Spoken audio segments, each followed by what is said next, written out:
कल्याण डोंबिवलीमध्ये एका शाळेतील मुख्याध्यापकांचं कार्यालय सील करण्यात आल्याची बातमी समोर येते।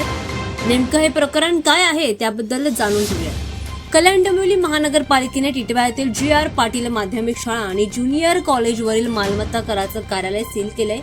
ही कारवाई त्या शाळेने 1,28,00,000 रुपयांपेक्षा जास्त मालमत्ता कर थकवल्यामुळे करण्यात आली आहे।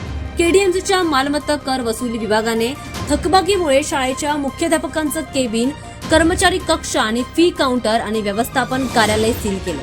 ही कारवाई तब्बल एसएससी आणि एचएससी बोर्ड परीक्षा सुरू असतानाच करण्यात आली आहे, ज्यामुळे महत्त्वाचे शैक्षणिक दस्तऐवज आणि विद्यार्थ्यांचं कागदपत्र कार्यालयात अडकून राहण्याची भीती व्यक्त केली जाते। पालक, शिक्षक आणि विद्यार्थी यांनी परीक्षा काळामध्ये अशी कठोर कारवाई टाळली गेली पाहिजे असं देखील म्हटलंय। अशी मागणी त्यांनी केली आहे।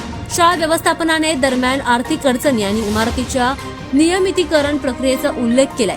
महापालिकेने आपल्या महसुली लक्ष साधण्यासाठी मालमत्ता कर वसुलीसाठी कडक मोहीम राबवली आहे आणि कर थकबाकीदारांविरोधात कायद्याप्रमाणे कारवाई करत असल्याचा दावा देखील केलाय। त्यामुळे या शाळेच्या मुख्याध्यापकांचं कार्यालय सील करण्यात आले।